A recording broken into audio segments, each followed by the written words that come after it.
కొండ సురేఖ బిడ్డనే కొండ సుస్మిత. కొండ సుస్మిత ఎవరు అంటే కొండ సురేఖ కొండ మురళి బిడ్డనే బిడ్డ కాబట్టే ఇయల్లో క్యాబినెట్ మంత్రిగా ఉండి మా ముఖ్యమంత్రి క్యాబినెట్లో ఉండి ఒక మంత్రి బిడ్డ మాట్లాడుతుందంటే మంత్రి పర్మిషన్ లేకుండా కొండ మురళి పర్మిషన్ లేకుండా మాట్లాడతారా?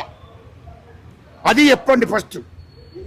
ఎందుకంటే నువ్వు గిట్లనే మొదటిసారి కూడా మా ముఖ్యమంత్రి గారిని విమర్శించావు, పార్టీని విమర్శించింది కొండ సురేఖ గారు. అంతకుముందు కూడా వాళ్ళ బిడ్డ విమర్శించేది. అయితే రెండోసారి కూడా ఎన్నో విమర్శలు వచ్చాయి. పార్టీని బదనాం చేసే కార్యక్రమాలు చేసేది కొండ సురేఖ గారు. మొదటిసారి క్షమించాడు మా పిసిసి అధ్యక్షులు, మా ముఖ్యమంత్రి గారు, మా హైకమాండ్ కూడా మొదటిసారి క్షమించాది, రెండోసారి క్షమించాది, ఇది మూడోసారి. నా బిడ్డ కాదు, నా బిడ్డకి ఏం సంబంధం లేదంటే నీ వెనుక కొండ సురేఖ ఫోటో ఉంది, బ్యానర్ ఉంది. నీ ఇంట్లోనే నీ బ్యానర్ పెట్టుకొని నీ బిడ్డ మాట్లాడుతుంటే నాకేం సంబంధం లేదు నా బిడ్డకు అంటే రేపు పొద్దుగాల నా బిడ్డ నాకు ఉట్టలేదంటవేంది? నాకు అర్థం కాలే. మాట్లాడే ముందు జాగ్రత్తగా మాట్లాడాలి. నీ సొంత బిడ్డ, అసలు నీ బిడ్డకు ఆ కొండ సుస్మితకు సభ్యత్వం ఉందా? కాంగ్రెస్ పార్టీ సభ్యత్వం ఉందా? పార్టీ కార్యకర్తనా? కాంగ్రెస్ పార్టీకి ఏమైనా సంబంధం ఉందా? అసలు ఆమె ఎవరు మాట్లాడడానికి? మా ముఖ్యమంత్రి గారు. మా ముఖ్యమంత్రి గారిని మాట్లాడే అర్హత కొండ సుస్మితకు ఉందా? మా ముఖ్యమంత్రి గారి కాలు దుమ్ముకు కూడా సరిపోదు ఆమె చిల్లర. ఆమె గురించి మాకు తెలియక కాదు, వరంగల్లో ప్రజలకు తెలుసు, వరంగల్లో కార్యకర్తలకు తెలుసు. ఆమె ఏం చిల్లరో ఆమె బతికేందో తెలుసు మొత్తం. ఎందుకు మాట్లాడిస్తున్నావు? మా కార్యకర్తలు, మా నాయకులు మేము మాట్లాడితే మీరు తట్టుకోలేరు. ఒట్టు బాగుండదు. ఎవరికి మంత్రులు ఎవరు సపోర్ట్ ఉంటారు? మా పార్టీ మంత్రులు ఎందుకు సపోర్ట్ ఉంటుంది? ఎవరు సపోర్ట్ చేయరు? మా పార్టీ ఇటును అసలు మా పార్టీకి సంబంధం అది అవుతాయి. మా పార్టీకి ఎవరైనా బుద్ధి లేని మాట్లాడుతున్నారు, అవే అవుతాయి మా పార్టీకి. అది మా పార్టీకి సంబంధం లేదు. సుస్మిత ఆమె బిడ్డ అనేది మా పార్టీకి సంబంధం లేదు. మా పార్టీ సభ్యత్వం దానికి ఎందుకు ఇస్తామే? మేము టికెట్ మేము ఎందుకు ఇస్తాం? కానీ వాళ్ళ అమ్మ నాన్న ఎక్కడ కాంగ్రెస్ పార్టీకి? ఇంకోటి, కొండ సురేఖ అనటామే రోషయ్య గారు ముఖ్యమంత్రి ఉన్నప్పుడు ఉమ్మడి రాష్ట్రంలో మా కాంగ్రెస్ పార్టీ రోషయ్య గారు ముఖ్యమంత్రి ఉన్నప్పుడే మంత్రి పదవి అది పార్టీకి రాజీనామా చేసి బయటికి వెళ్ళిపోయి వైఎస్ఆర్ పార్టీలో ఉన్నది. అప్పుడు ఆ తర్వాత ఏమైంది? బీఆర్ఎస్ పార్టీకి వచ్చింది. బీఆర్ఎస్ పార్టీలో మొన్నటిదాకా 2023 ఎలక్షన్ల ముందటిదాకా బీఆర్ఎస్ పార్టీలో ఉన్నది. బీఆర్ఎస్ పార్టీలో ఉండి బీఆర్ఎస్ పార్టీ ఓడిపోతుందని తెలవగానే వెంటనే కాంగ్రెస్ పార్టీలోకి వచ్చింది. కాంగ్రెస్ పార్టీలోకి వచ్చిన తర్వాత ఆమెకు టికెట్ ఇవ్వడం జరిగింది. కాంగ్రెస్ పార్టీ కోసం ఆమె కష్టపడలేదు. కాంగ్రెస్ పార్టీ కోసం ఆమె చెమట అర్చలేదు. కాంగ్రెస్ పార్టీకి ఆమెకు అప్పుడు 2023 దాకా ఆమెకు సంబంధమే లేదు. 2023లో కాంగ్రెస్ పార్టీకి వచ్చింది. వచ్చినాక ఆమెను గౌరవించేది పార్టీ, గౌరవించి టికెట్ ఇచ్చేది. టికెట్లో గెలిచినాక ఏదో మహిళ కదా, ఒక బీసీ బిడ్డ కదా, మహిళ కదా అని చెప్పి మంత్రి పదవి ఇచ్చేది. కాంగ్రెస్ పార్టీ కోసం కష్టపడకుండా మంత్రి పదవి ఇచ్చేది. నువ్వు మా ముఖ్యమంత్రి గారి క్యాబినెట్లో ఉండి మా ముఖ్యమంత్రి గారిని విమర్శిస్తున్నావు. నీవు నీ బిడ్డ ఇదే పద్ధతి, అది అర్థం కాలే. అందుకోసం ఆమె బిడ్డనే కదా, ఆమె బిడ్డనే. అందుకోసం నేను మరో భాష మాట్లాడకుండా ఆమె క్షమాపణ కాదు, క్షమాపణ ఆపిన. ఇప్పుడు మొదటిసారి విమర్శించారు పార్టీ, మా పిసిసి అధ్యక్షుడు, మా ముఖ్యమంత్రి గారు, మా హైకమాండ్ క్షమించాలి. రెండోసారి కూడా అనేక పార్టీకి నష్టం చేసే కార్యక్రమం కూడా మాట్లాడాలి, అప్పుడు కూడా క్షమించారు. ఈ మూడోసారి వెంటనే మా హైకమాండ్కి చెప్తున్నాము, మా హైకమాండ్కి విజ్ఞప్తి చేస్తున్నా, మా పిసిసి అధ్యక్షుడికి, మా ముఖ్యమంత్రి గారికి విజ్ఞప్తి చేస్తున్నా, వెంటనే కొండ సురేఖను మంత్రి పదవి నుంచి తొలగించండి, ఆమెను బర్తరఫ్ చేయండి. పార్టీ నుండి క్రమశిక్షణ కమిటీ చైర్మన్గా మా మల్లు రవి గారికి విజ్ఞప్తి చేస్తున్నా, వెంటనే పార్టీ నుండి కొండ సురేఖను సస్పెండ్ చేయమని ఈ సందర్భంగా నేను కోరుతున్నాను. అదే విషయానికి వస్తున్నాం. ఇయ్యాలో మా సోనియా గాంధీ అమ్మ, మా రాహుల్ గాంధీ గారు, మా ప్రియాంక గాంధీ గారు ఇయలో ఆ కుటుంబం కాంగ్రెస్ పార్టీ కోసం, ఈ భారతదేశ ప్రజల కోసం ఎన్నో కష్టాలు పడ్డారు, ప్రాణత్యాగాలు చేశారు.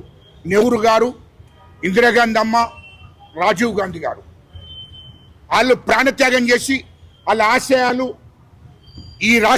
ఈ దేశంలో ఉన్న ప్రజలను కాపాడాలి, ఈ ప్రజల కోసం, ఎస్సీ ఎస్టీ బీసీ మైనార్టీ ఆదివాసుల కోసం అండగా ఉండాలి, ఈ ప్రజల కోసం మనం త్యాగం చేయాలని లక్ష్యం కొద్దీ పార్టీని కాపాడుకుంటూ పార్టీని నడిపించుకుంటూ వస్తున్నారు మా సోనియా గాంధమ్మ, మా ప్రియాంక గాంధీ గారు, మా రాహుల్ గాంధీ గారు. ఇయలో దేశవ్యాప్తంగా మా రాహుల్ గాంధీ గారు పాదయాత్ర చేశాడు. పాదయాత్ర చేయడం మూలంగానే ఈ రాష్ట్రంలో, తెలంగాణ రాష్ట్రంలో కాంగ్రెస్ పార్టీ అధికారంలోకి వచ్చాది. అది గుర్తుపెట్టుకోవాలి. అదేవిధంగా మా సోనియా గాంధీ గారు, ప్రియాంక గాంధీ గారు, మా రాహుల్ గాంధీ గారి ఆదేశాల మేరకు మా ముఖ్యమంత్రి రేవంత్ రెడ్డి గారు ఆనాడు పిసిసి అధ్యక్ష పదవి తీసుకున్నాక మొత్తం రాష్ట్ర వ్యాప్తంగా ప్రతి గ్రామము, మండలము, నియోజకవర్గాలన్నీ తిరిగి కష్టపడి కార్యకర్తలందరినీ ఏకం చేసి ఈ తెలంగాణ ప్రజలకు భరోసా ఇచ్చి రాష్ట్రంలో కాంగ్రెస్ పార్టీ అధికారులకు తీసుకొచ్చింది మా ముఖ్యమంత్రి రేవంత్ రెడ్డి గారు. జైలుకు పోయాడు, లాఠీ దెబ్బలు తిన్నాడు మా ముఖ్యమంత్రి రేవంత్ రెడ్డి గారు. అనేకమైన కేసులు పెట్టారు కేసీఆర్ మాజీ ముఖ్యమంత్రి, అనేకమైన కేసులు పెట్టారు మా ముఖ్యమంత్రి రేవంత్ రెడ్డి గారి మీద. అర్ధరాత్రి పోయి తలుపులు వలుక్కొట్టి ఆయనను అరెస్ట్ చేశారు. కుటుంబం మీద కూడా, మా ముఖ్యమంత్రి కుటుంబాన్ని మీద అరెస్ట్మెంట్ చేశారు. అన్ని కష్టాలు పడి లాఠీ దెబ్బలు తిని జైల్లో ఉండి మా ముఖ్యమంత్రి గారు పార్టీని ప్రజల కోసం, తెలంగాణ ప్రజల కోసం, తెలంగాణలో ఉన్న కార్యకర్తలను కాపాడడం కోసం, తెలంగాణ రాష్ట్ర ప్రజల కోసం కష్టపడి కాంగ్రెస్ పార్టీ అధికారులకు తీసుకొచ్చిందే మా ముఖ్యమంత్రి రేవంత్ రెడ్డి గారు. అదేవిధంగా పార్టీ కోసం లాయల్గా పనిచేసి ఈ పార్టీ అధికారులకు రావడం కోసం మా శ్రీధర్ బాబు గారు, ఐటీ శాఖ మంత్రి మా శ్రీధర్ బాబు గారు పార్టీకి లాయల్గా, మొదటి నుండి లాయల్గా ఉండి, అదేవిధంగా మా బట్టి విక్రమార్క గారు పాదయాత్ర చేసి కష్టపడ్డాడు. అదేవిధంగా మా ఉత్తమ్ కుమార్ రెడ్డి గారు, మా కోమటిరెడ్డి వెంకటరెడ్డి గారు, వీళ్ళు పార్టీ కోసం లాయల్గా పనిచేశారు, పార్టీ కోసం కష్టపడ్డారు. పార్టీని అధికారులకు తీసుకురావడం కోసం వాళ్ళు కీలక పాత్ర వహించారు. వాళ్ళు కష్టపడ్డారు కానీ వీళ్ళందరూ ఎవరు కష్టపడలేదే. ఈ కొండ సురేఖ కానీ ఇప్పుడు మా పార్టీని విమర్శిస్తున్న వాళ్ళు ఎవరు కూడా ఈ పార్టీ కోసం కష్టపడలే, ఈ పార్టీని అధికారులకి రావడం కోసం కష్టపడలేదు. రాజగోపాల్ రెడ్డి అది గుర్తుపెట్టుకోండి. అదే చెప్తున్నాం. ఎవరైనా రాజగోపాల్ రెడ్డి గారైనా ఇంకోరైనా వాళ్ళు పార్టీ కోసం కష్టపడి పార్టీని అధికారంలోకి తీసుకొచ్చింది కాదు. పార్టీ కోసం కష్టపడ్డది మా ముఖ్యమంత్రి రేవంత్ రెడ్డి గారు, మా ఐటీ శాఖ మంత్రి శ్రీధర్ బాబు గారు, మా బట్టి విక్రమార్క గారు, మా ఉత్తమ్ కుమార్ రెడ్డి గారు, మా కోమటిరెడ్డి వెంకటరెడ్డి గారు పార్టీ కోసం కష్టపడి అధికారంలోకి తీసుకొచ్చారు. అధికారంలోకి తీసుకొచ్చినాక వీళ్ళు దాన్ని అనుభవిస్తున్నారు. కొండ సురేఖ పాత్ర ఇక్కడ ఏమి లేదు.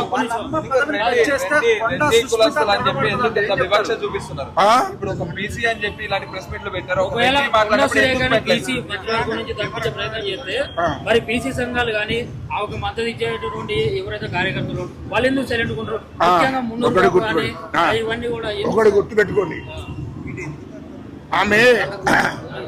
ఆమె కాంగ్రెస్ పార్టీ ఇదేనండి, కాంగ్రెస్ పార్టీ అధికారులు కాంగ్రెస్ పార్టీని విమర్శిస్తే, మా హైకమాండ్ను విమర్శిస్తే, మా ముఖ్యమంత్రి గారిని విమర్శిస్తే మేము ఊరుకుంటే ప్రసక్తే లేదు. ఆమెకు మంత్రి పదవి నుంచి మొదలు బర్తిరాప్ చేయాలి, మంత్రి పదవి తొలగించాలి. ఆ మంత్రి పదవిని ఎంతో మంది బీసీ బిడ్డలు ఉన్నారు ఇక్కడ, ఎంతో మంది బీసీ బిడ్డలు. మా ఆది శ్రీనివాస అన్న ఉన్నాడు, మా షాదునగర్ శంకర్ అన్న ఉన్నాడు, ఎంతో మంది. మా పిసిసి అధ్యక్షుడు మహేష్ కుమార్ గౌడ్ 30 ఏళ్ళ నుంచి పార్టీ కోసం నిరంతరం కష్టపడుతున్నాడు, అయినా ఉన్నాడు. వెంటనే బీసీ బిడ్డలకు ఇస్తారు మంత్రి పదవి వేరే వాళ్ళకి ఇచ్చే పరిస్థితి కాదు నేను అనేది. ఆమెను వెంటనే మంత్రి పదవి నుంచి తొలగించి వెంటనే ఆమెను పార్టీ నుంచి సస్పెండ్ చేయాలని హైకమాండ్ కోరుతున్నా, మా ముఖ్యమంత్రి గారిని పిసిసి అధ్యక్షుడు కోరుతున్నాను. వెంటనే ఏం పీకలేరు, ఎవ్వలేం పీకేది ఏం లేదు ఇక్కడ. పార్టీ కోసం పార్టీని అధికారులు తీసుకొచ్చిన వాళ్ళు మా ముఖ్యమంత్రి గారు అధికారులకు తీసుకొచ్చాడు, మా మంత్రులు అధికారులకు తీసుకొచ్చారు. కాబట్టి ఆమె కానీ పార్టీని ఎవరేం చేయలేరు. ఇయల్లో తెలంగాణ రాష్ట్ర వ్యాప్తంగా కార్యకర్తలు అగ్గై మండుతున్నారు. ఎందుకంటే కాంగ్రెస్ పార్టీని ఆమె మళ్ళీ ఇంకోటి కాంగ్రెస్ పార్టీని బదనాం చేస్తున్నది, మా ప్రభుత్వాన్ని బదనాం చేస్తున్నది, మా ముఖ్యమంత్రి గారిని బదనాం చేస్తుంది. కాబట్టి వెంటనే ఆమెను పార్టీ నుంచి తొలగించాలి, ఆమె మంత్రి పదవి నుంచి తొలగించాలి. ఎందుకు అంటే ఇవాళ హరీష్ రావు గారితో కొండ మురళి, కొండ సురేఖ, హరీష్ రావు గారితో ఒప్పందాలు. ఎందుకంటే బిడ్డకు, మొగనికి, ఈమెకు ముగ్గురికి టికెట్ ఇస్తామని హరీష్ రావుతో మతనాలు జరిపి హరీష్ రావుతో అన్ని ఒప్పందాలు చేసుకొని ఇయర్లో కేటీఆర్ తోని హరీష్ రావుతో మాట్లాడుకున్న తర్వాత మా ముఖ్యమంత్రి గారిని ఈ విధంగా విమర్శలు చేస్తున్నారు. నీకు దమ్ముంటే ఆ విమర్శలు చేసే ముందు మంత్రి పదవికి రాజీనామా చేయి, బయటికి వెళ్ళిపో, బీఆర్ఎస్కే పో, మీ హరీష్ రావు దగ్గరికో కేటీఆర్ దగ్గరకో. మా ముఖ్యమంత్రిని విమర్శించే హక్కు నీకు ఎక్కడిది అని చెప్తున్నాము. ఇంకోసారి పార్టీలో ఎవరైనా పార్టీ గీత దాటినా, మా హైకమాండ్ను విమర్శించినా, పార్టీని విమర్శించినా, ప్రభుత్వాన్ని విమర్శించినా ఊరుకునే ప్రసక్తే లేదు. తెలంగాణలో ఉన్నటువంటి కాంగ్రెస్ కార్యకర్తలే దాడికి పూనుకుంటారని చెప్తున్నాను నేను. జాగ్రత్త.